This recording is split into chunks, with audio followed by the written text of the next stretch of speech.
Assalamualaikum semua. Berjumpa kembali di channel Bibir Senja. Sebelum kisah ini merambat ke titik-titik sensitif, pastikan lotion disimpan, tisu dilipat, dan posisi duduk nyaman. Kalau suara ini bikin jantung deg-degan, atau bagian lain mulai ikut tegang, jangan lupa like dan subscribe. Karena malam ini, imajinasi Anda akan kami ganggu perlahan dan dalam. Terima kasih dan selamat mendengarkan. Namaku Nadira. Usia 38. Hidup di gang sempit pinggiran kota. Di rumah kecil dengan cat dinding yang mulai mengelupas. Dan suara tetangga yang tak pernah benar-benar tidur. Sudah 8 tahun aku menikah dengan Damar suamiku. Seorang mandor proyek. Pulangnya tak bisa ditebak. Dan saat pulang pun, tubuhnya hanya ikut tidur, tanpa sempat menyentuh hati yang ia tinggalkan kosong. Aku tidak mengeluh. Bukan perempuan manja. Aku terbiasa berdiri sendiri. Tapi, kadang, bahkan perempuan terkuat pun butuh sekadar disentuh. Dilihat. Diingat bahwa dia masih ada. Hidup mulai terasa seperti setrika yang sudah panas tapi tak digunakan. Diam, bergeming, tapi bisa membakar pelan-pelan. Sampai suatu hari sebuah pintu di seberang rumah dibuka kembali. Itu bekas kamar sewaan yang lama kosong. Dan hari itu, seseorang datang membawa koper kecil, sebuah ransel, dan wajah asing yang membuat langkahku melambat. Permisi Bu, ini rumah Bu Nadira ya? Aku menoleh. Dia berdiri di bawah terik siang, keringat di pelipis, tapi senyumnya tenang. Iya, maaf Mas. Saya Raihan. Mau ngontrak kamar di sini. Kata Pak Tono, boleh. Aku mengangguk. Oh iya, silakan masuk. Dia masuk, menaruh barang, dan setelah itu, aku pikir semuanya akan berjalan biasa saja. Seperti penyewa lain. Tapi ternyata tidak. Raihan berbeda. Pemuda itu terlalu sopan untuk dibiarkan begitu saja. Terlalu diam untuk diabaikan. Dan terlalu dalam untuk hanya sekali dilihat. Beberapa hari setelahnya, aku mulai sadar satu hal kecil. Jendela dapurku langsung menghadap ke jendela kamarnya. Dan setiap kali aku mencuci piring pagi hari, aku bisa melihat Raihan sedang membaca buku sambil duduk di dekat jendela itu. Kadang dia menoleh, kadang dia tersenyum, dan aku tak pernah menutup tirai. Aku bilang pada diriku sendiri, hanya tetangga, hanya orang muda yang sopan. Tapi tubuhku mulai bicara lain. Aku mulai memilih daster yang lebih rapi saat ke dapur. Memakai parfum meski hanya untuk menyapu halaman. Dan mendadak, keheningan rumah ini tak lagi menakutkan. Karena ada mata yang memperhatikanku bukan dengan hasrat, tapi dengan rasa. Dan di usia 38, itu lebih berbahaya dari sekadar godaan. Itu adalah candu. Hari itu hujan turun pelan sejak sore.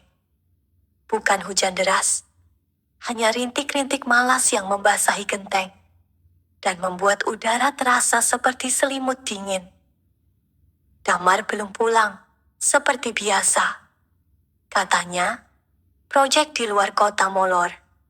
Lagi, aku sedang memasak mie instan, malas masak nasi. Perut hanya ingin sedikit hangat. Di dapur, hanya satu lampu kuning menggantung. Remang, tapi cukup untuk menerangi panci kecil dan bayangan tubuhku di dinding. Tiba-tiba terdengar suara dari arah jendela. Bu Nadira. Suara itu lembut. Aku menoleh. Di jendela kecil yang terbuka separuh, wajah Raihan muncul. Setengah basah. Rambutnya acak, jaketnya tipis. Maaf, boleh pinjam korek gas? Kompor saya ngadat, pemantiknya mati. Aku tersenyum kecil. Masuk aja mas, saya masakin air juga, sekalian angetin badan. Beberapa menit kemudian, dia masuk dari pintu samping. Tidak langsung duduk, hanya berdiri dekat pintu, seolah takut melangkah terlalu dalam. Gak ganggu kan? Tanyanya. Enggak, saya juga cuma sendirian. Aku memberikan korek gas dan mengulurkan satu gelas teh panas. Dia menerimanya. Tangan kami sempat bersentuhan sebentar. Hanya sebentar, tapi cukup membuatku lupa. Apakah air mendidih atau belum? Kalau boleh nanya, suaminya kerja jauh ya? Aku menoleh. Iya, sering dinas, sering lupa pulang. Dia tidak menjawab, hanya menatap teh di tangannya. Kesepian gak, Bu? Pertanyaannya sederhana, tapi menembus lapisan yang sudah lama ku pendam. Kadang, hening, hujan masih terdengar di luar. Saya juga kesepian, katanya pelan. Tapi saya bukan siapa-siapa di kota ini, jadi gak banyak yang peduli. Aku ingin berkata sesuatu, tapi tak ada yang keluar dari mulutku. Lalu dia menatapku. Lama. Matanya jernih. Tidak menghakimi.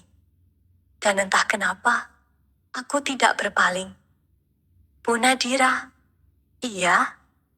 Boleh enggak? Saya bilang sesuatu yang agak lancang. Aku menatapnya.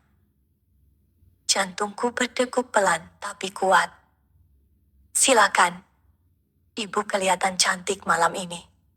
Nafasku seperti berhenti sejenak. Aku menunduk, pura-pura mengaduk mie. Tapi aku tahu pipiku memanas. Terima kasih, jawabku pelan. Dia tersenyum kecil, lalu menyeruput tehnya perlahan. Kalau saja saya bukan penyewa, dan ibu bukan istri orang, saya pasti sudah jatuh cinta. Aku membeku. Tidak ada lagi suara air mendidih. Tidak ada suara piring. Hanya denting kata-katanya dan degup jantungku. Dia bangkit berdiri, meletakkan gelasnya. Makasih tehnya, Bu. Dan maaf, kalau terlalu jujur. Aku hanya mengangguk. Dia pergi, menutup pintu dengan pelan. Dan malam itu, mie instanku jadi dingin. Tapi tubuhku tidak. Karena di balik pintu dapur yang tertutup, ada perasaan yang mulai menyala. Dan aku tak yakin, aku ingin memadamkannya. Sudah seminggu sejak malam teh dan mie instan itu. Sejak malam Raihan mengatakan bahwa aku cantik. Dan bahwa, seandainya hidup ini berbeda, dia akan jatuh cinta. Kalimat itu masih mengendap di sudut pikiranku, seperti uap teh hangat yang tak kunjung menghilang. Dan sejak malam itu pula, aku tak lagi sama. Aku lebih sering berdiri lama di depan cermin. Lebih memperhatikan daster yang kupakai. Bahkan menata rambut meski hanya menyapu halaman depan. Bukan untuk memikat, tapi untuk merasa hidup. Karena untuk pertama kalinya, dalam waktu yang sangat lama, ada yang melihatku. Siang itu, aku baru selesai menyapu ketika Raihan muncul dari dalam rumah sewaan. Bu Nadira, maaf, ganggu. Saya mau minta tolong. Kenapa, Mas? Gagang pintu kamar saya copot. Kalau sempat, boleh bantuin? Takut salah pasang. Aku mengangguk, membawa obeng dari dapur. Kamar Raihan tidak terlalu besar, tapi rapi. Ada rak kecil berisi buku, kipas angin tua di sudut, dan jaket yang tergantung rapi di dinding. Maaf ya, berantakan, katanya. Ini malah lebih rapi dari kamar suami saya. Jawabku, setengah bercanda. Kami tertawa kecil. Lalu aku jongkok, mencoba memasang ulang sekrup gagang pintu yang longgar. Raihan ikut jongkok di sebelahku, sangat dekat. Dan di saat aku hendak mengencangkan sekrup, lenganku tak sengaja menyentuh tangannya. Sentuhan kecil, tapi hangat. Aku refleks menoleh. Dia juga menatapku. Mata kami hanya berjarak beberapa inci. Nafas kami hampir bersentuhan. Dan waktu berhenti sejenak, tak ada kata, tak ada suara. Hanya dada yang naik turun perlahan, dan satu dunia yang terasa terlalu sunyi untuk dua orang yang sama-sama ingin bicara. Lalu aku berdiri cepat, menyembunyikan gemetar di ujung jariku. Sudah, coba diputar, Mas. Dia bangkit mencobanya.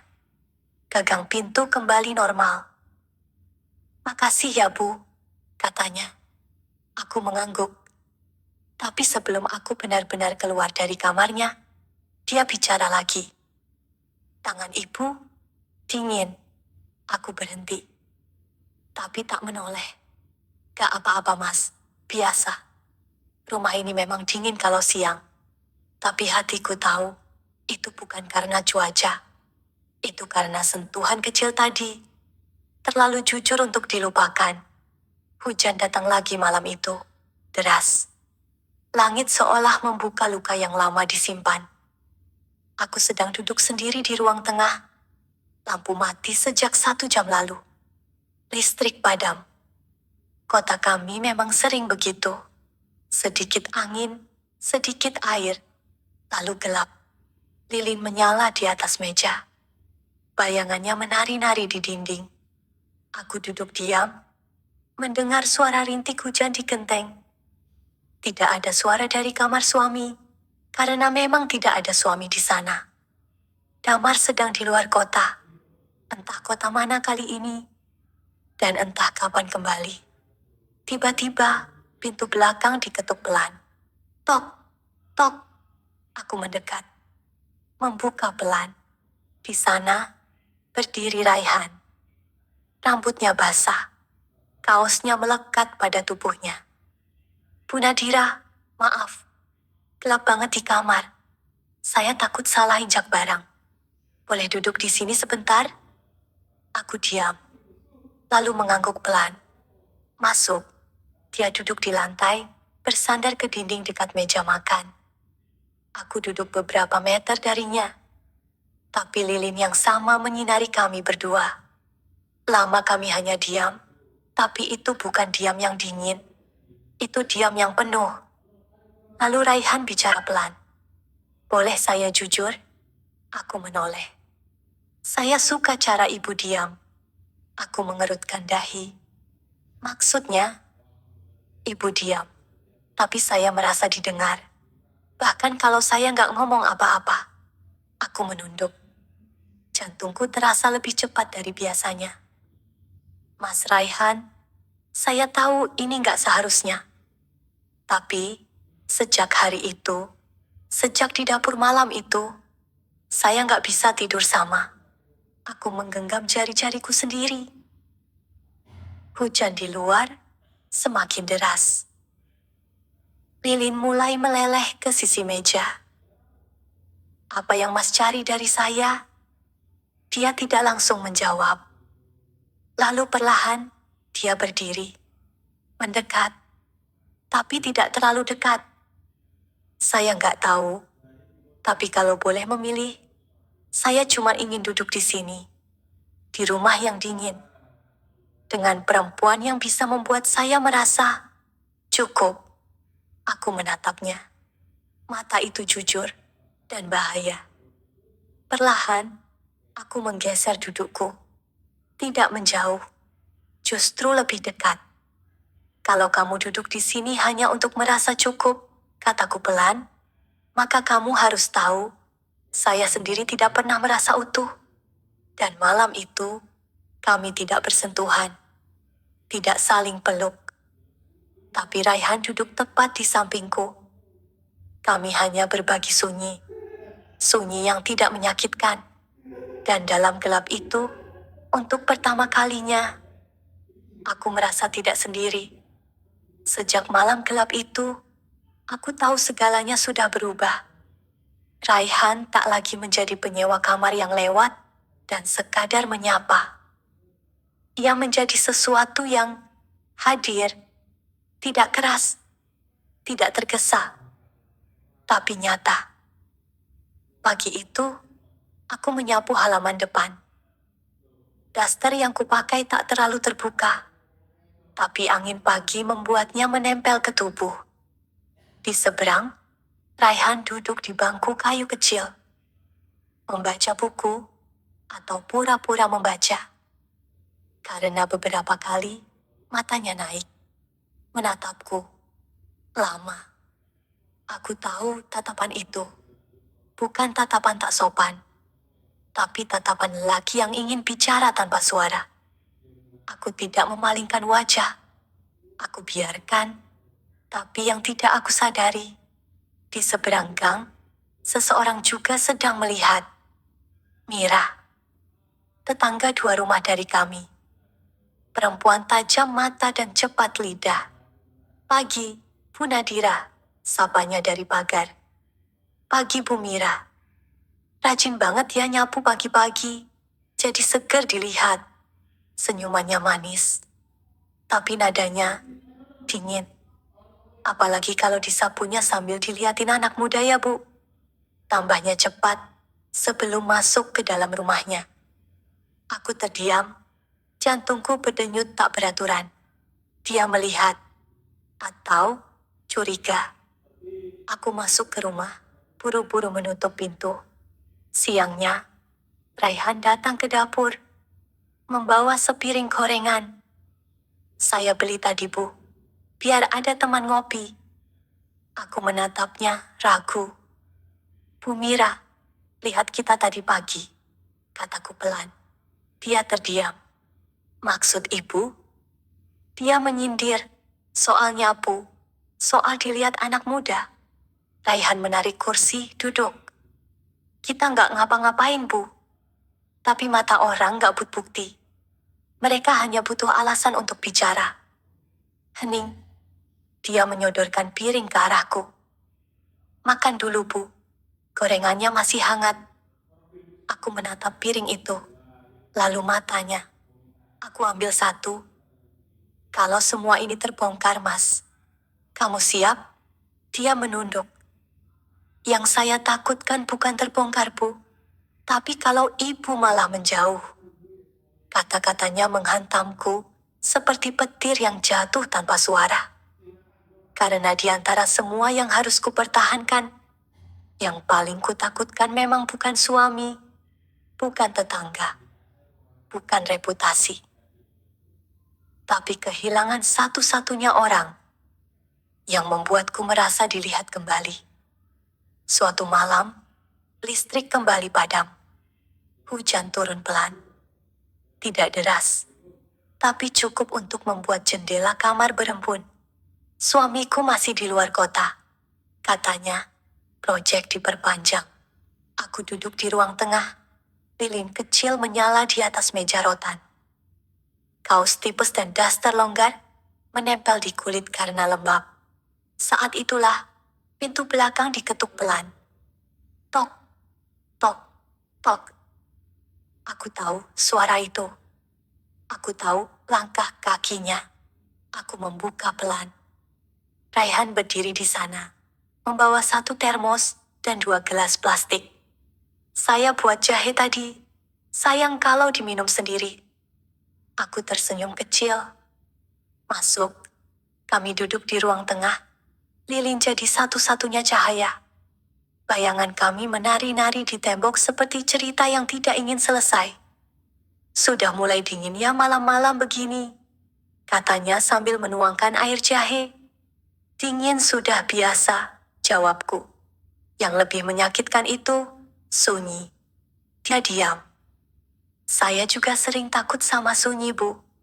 Kadang, Waktu diam lebih kejam dari suara. Aku mengangguk. Kami minum pelan-pelan. Dan entah siapa yang bergerak duluan. Tapi tiba-tiba, tubuh kami duduk lebih dekat. Bahunya menyentuh bahuku. Tangannya menyentuh lututku. Pelan. Tidak memaksa. Tapi aku tidak mundur. Kalau malam-malam begini, bisiknya, saya suka membayangkan ada seseorang yang menunggu saya pulang. Aku menoleh. Lalu kamu pulang ke siapa? Dia menatapku. Mata itu terlalu jujur. Mungkin ke kamu. Aku menunduk. Tapi tidak berkata apa-apa. Dia memegang jemariku. Hangat. Bu Nadira. Iya. Kalau saya terlalu jauh, bilang, saya akan berhenti. Aku menggenggam balik. Kamu belum sejauh itu. Tapi kamu sudah terlalu dekat untuk saya suruh pergi. Kami duduk begitu lama. Tidak berciuman, tidak berpelukan. Tapi aku tahu, malam itu, kami bukan lagi dua orang yang hanya saling memperhatikan. Kami sudah jadi dua jiwa yang mencari tempat untuk merasa pulang. Malam itu, aku tidak bisa tidur. Bukan karena cuaca, bukan karena suara hujan, tapi karena bayangan Raihan tak keluar dari kepalaku. Bayangan tangannya yang menggenggam jemariku dengan pelan. Bayangan matanya yang berkata lebih jujur daripada kata-kata. Aku berdiri di depan cermin. Rambutku masih tergerai. Dasterku lembut dan sedikit terbuka di bagian dada. Aku bukan gadis muda lagi. Tapi malam itu aku ingin merasa diinginkan. Bukan untuk menggoda, tapi untuk merasa hidup. Lalu aku melangkah ke pintu. 3 ketukan pelan. Tok, tok, tok. Pintu kamar Raihan terbuka. Dia berdiri di sana. Kaos tipis. Mata lelah tapi jernih. Kami tidak bicara. Aku hanya menatapnya, lalu berbalik. Pelan. Tapi cukup jelas. Dia mengerti isyarat itu. Dan beberapa menit kemudian, pintu kamarku diketuk kembali. Kali ini, dari dalam dadaku. Aku membuka. Dia masuk. Tidak ada lampu terang. Hanya cahaya lampu tidur yang temaram. Kami berdiri berhadapan. Nafas kami saling bertukar. Bu Nadira, jangan panggil aku begitu malam ini. Dia mengangguk. Nadira, aku mendekat. Dan pelan. Tubuh kami menyatu dalam pelukan pertama yang tidak terburu-buru. Bukan pelukan yang lapar, tapi pelukan yang menyimpan letih. Tangannya menyentuh rambutku. Wajahku bersandar di dadanya. Apa ini salah? Bisikku. Entah. Tapi rasanya terlalu benar untuk disebut kebetulan. Malam itu, kami tidak bercinta. Tapi kami menyatu. Dalam keheningan. Dalam luka. Aku merebahkan kepala di lengannya. Dia menyelimuti tubuhku dengan dirinya. Kami saling memeluk, saling memejamkan mata. Dan mencoba percaya bahwa dunia luar bisa diam sebentar. Bahwa malam ini hanya milik kami. Dan dalam pelukannya, aku merasa untuk pertama kalinya dalam hidupku, aku tidak ingin jadi istri siapa-siapa. Aku hanya ingin jadi perempuan yang merasa cukup, yang dipeluk tanpa diminta, yang dicintai meski hanya malam ini. 3 hari berlalu sejak malam itu. Sejak Raihan tidur di kamarku. Bukan tidur yang tergesa. Bukan cinta yang liar. Tapi pelukan yang terlalu jujur. Dan 3 hari itu, aku merasa seperti hidup di balik tirai.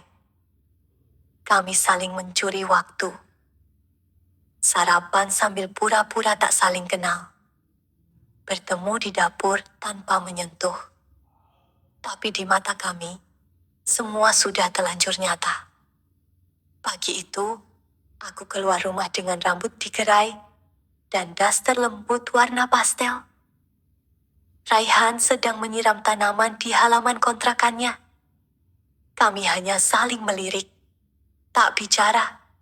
Tapi aku tahu, dan sayangnya, bukan hanya kami yang tahu. Bu Mira lewat, membawa keranjang cucian. Pagi, Bu Nadira, katanya dengan senyum datar. Pagi, Bu Mira. Seger banget pagi-pagi, saya jadi iri. Lihat ibu, rasanya kayak nonton sinetron sore hari. Kalimatnya seperti gula yang dicampur cuka. Manis di depan, perih di belakang. Aku hanya mengangguk kecil. Tapi di dalam dada, aku bisa dengar alarm. Malamnya, Raihan mengetuk pintu dapur. Saya dengar sendiri, Bu. Dia sindir kita. Saya tahu, jawabku. Apa ibu takut? Takut, tapi bukan pada mereka. Dia menatapku dalam. Saya takut. Saya makin kehilangan diri saya sendiri. Kami duduk berdua di dapur. Lampu remang. Wajah kami saling dekat, tapi tak bersentuhan. Apa kita harus berhenti? Tanyanya pelan. Aku menarik napas panjang. Kita sudah terlalu jauh untuk mundur, tapi belum cukup kuat untuk melawan. Kami diam. Dan dalam diam itu, pintu depan rumah diketuk keras. Tok, tok, tok. Raihan berdiri. Aku menahan napas. Aku keluar, membuka pintu. Damar, suamiku, berdiri dengan tas di tangan. Wajah letih. Aku pulang, katanya. Dunia kembali menegakkan batasnya. Damar tidur di rumah malam itu. Sudah lama rasanya dia tidak memegang kunci pintu ini. Tidak menaruh sepatunya di rak yang sama. Tapi kehadirannya justru membuat rumah terasa lebih asing. Pagi harinya, aku membuatkan kopi. Damar duduk di meja makan, membuka ponselnya, lalu bersuara tanpa menatapku. Kamu kelihatan lebih segar sekarang. Aku diam. Ada yang baru di sekitar sini? Gak ada, jawabku pendek. Dia menyeruput kopi, lalu berkata pelan. Kemarin aku ditelepon Bu Mira. Aku berhenti mengaduk gula. Dia tanya kabar, tapi caranya tanya seperti sedang menggali sesuatu. Aku menatap meja. Maksudmu? Entahlah. Tapi kamu hati-hati ya, Direktur. Tetangga itu tajam. Satu gerak bisa dibaca macam-macam. Aku mengangguk. Tapi di dalam, jantungku bergemuruh. Malamnya, aku menulis pesan kecil di kertas. Jangan ke rumah malam ini, dia pulang. Tapi aku rindu. Ku pelintir kertas itu kecil-kecil, dan pagi harinya ku sempatkan menyelipkannya di bawah pot dekat dapur kontrakan Raihan. Saat aku kembali ke rumah, aku merasa seperti pencuri. Tapi lebih buruk dari itu, aku merasa seperti tahanan. Malam kedua, Damar mengajakku bicara di kamar. Kamu berubah, Dir. Berubah gimana? Gak tahu. Tapi aku bisa rasa. Aku ingin bicara. Tapi bibirku terlalu berat. Apa kamu sudah gak sayang lagi? Aku menatap langit-langit kamar. Lalu aku berkata, aku belum tahu. Tapi aku tahu rasanya dilupakan. Dia terdiam. Aku kerja buat kita. Tapi kamu pergi dari aku. Hening. Lalu dia tidur, membelakangiku. Dan aku menangis tanpa suara. Tapi bukan karena merasa bersalah. Tapi karena aku merasa, aku tak lagi bisa memilih antara setia pada pernikahan atau setia pada diriku sendiri.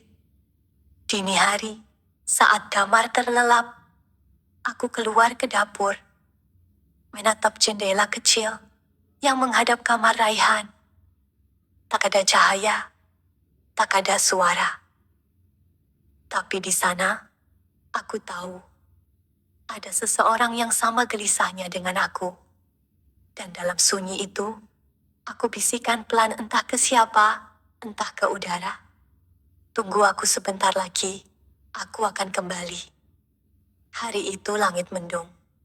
Bukan mendung yang pekat, tapi mendung yang seperti menyimpan pesan. Sesuatu akan berubah. Damar pamit kembali ke luar kota.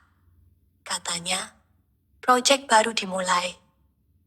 Kita baik-baik aja kan? Katanya sebelum pergi. Aku hanya menjawab, kita sedang mencoba. Tapi hatiku tahu, yang mencoba hanya satu. Yang lainnya sudah terlalu jauh meninggalkan. Sore harinya, aku duduk di ruang tengah. Jendela terbuka.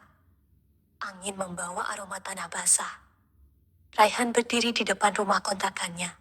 Tak bicara, tapi tatapannya cukup. Aku melangkah ke pintu. Kita bicara sebentar. Kami duduk di dapur. Sama seperti malam-malam sebelumnya. Tapi kali ini, tak ada lilin. Tak ada hujan. Hanya dua hati yang akhirnya ingin jujur sampai tuntas. Kamu akan pergi? Tanyaku pelan. Dia mengangguk.